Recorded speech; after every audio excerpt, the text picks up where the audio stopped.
मैं मेरी माँ के चरण स्पर्श करके माँ के चरणों में प्रणाम करता हूँ। वह मेरे पूरे परिवार को हाथ जोड़कर नम्र निवेदन करके प्रणाम करता हूँ।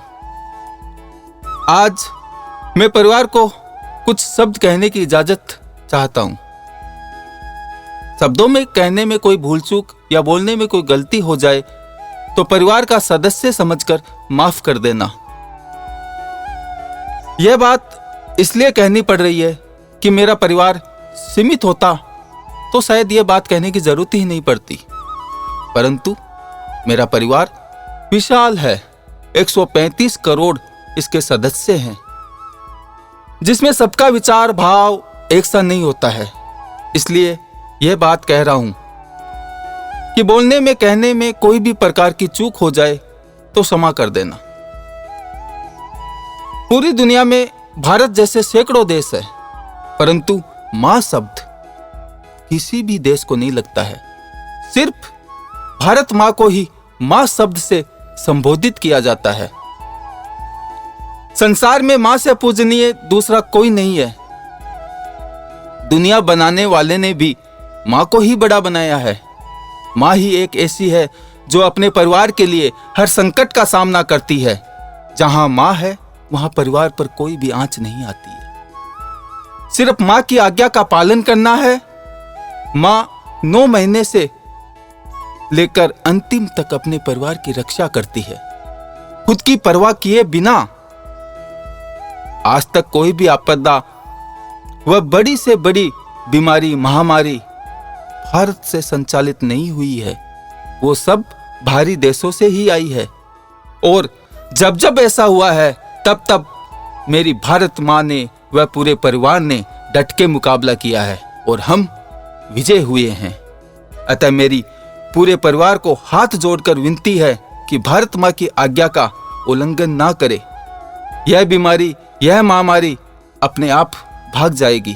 आपदा में मां अपने परिवार को घर में ही रखती है, बाहर नहीं जाने देती। परिवार मां की देखरेख में रहने पर कोई भी नुकसान नहीं होता है। मुझे विश्वास है हर हिंदुस्तानी इस संकट का न सिर्फ सफलता से मुकाबला करेगा बल्कि इस मुश्किल घड़ी से विजयी होकर निकलेगा। परिवार के एक मुखिया ने मां की अनुमति लेकर सबको संबोधित किया कि घर में ही रहना है, बाहर नहीं निकलना है। तो हमारे परिवार का भी कर्तव्य बनता है कि मां व मुखिया की बात का पालन करे। मां अपने परिवार को कभी भी भूखा नहीं सुलाती, वह नुकसान भी नहीं सह सकती। आज तक हमारे परिवार ने मां की इज्जत पर कोई दाग नहीं लगने दिया। भारत ने ऐसा बेटा बेटी को जन्म दिया है जो वक्त आने पर या कोई भी किसी भी तरह की आपदा आने पर अपनी जान की बाजी लगा दी।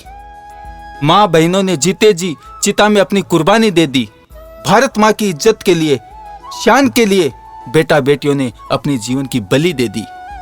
यह हमारी मां की पहचान है, यह हमारे भारत की पहचान है, मां के सपूतों की पहचान है। भारत मां के बेटा बेटियों ने मां को कभी झुकने नहीं दिया।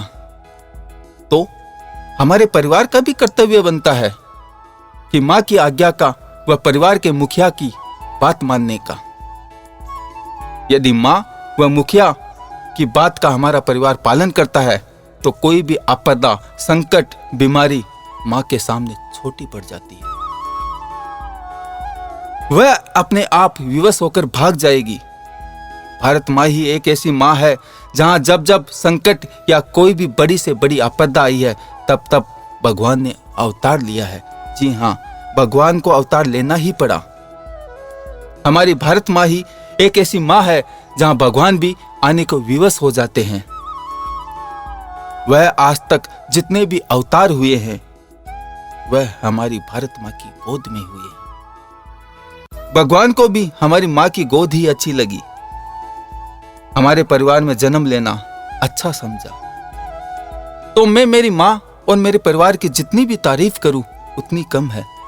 जब भगवान को भी भारत मां ही प्यारी है तब बीमारी व आपदा क्या चीज है। भगवान की तपोभूमि पर कोई आपदा आ भी जाए तो उसे स्वतः ही जाना पड़ेगा। भगवान की जन्मभूमि पर बीमारी व आपदा कभी नहीं टिकती है, उसे नष्ट होना ही पड़ता है। सत्यमेव जयते। सच्चाई के सामने बुराई कभी नहीं टिकती, उसका अंत निश्चित ही है। इसलिए पूरे परिवार को हाथ जोड़कर विनती करता हूं दोबारा कि मां व मुखिया की बात का हमें पालन करना है, घर में रहना है, आपदा, बीमारी, महामारी को भगाना है। हमारी भारत मां की संतान धर्म, कर्तव्य, भक्ति, दया, भाव व इंसानियत की पालना करती है। मेरी मां व मेरे परिवार जैसा दूसरा दुनिया में कोई मां, कोई परिवार नहीं है। मुझे गर्व है कि मैं भारत मां का बेटा हूं। हमारे पूरे परिवार को गर्व है कि हम भारत मां के सपूत हैं।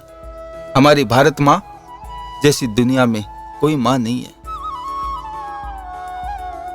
जय हिंद, जय भारती।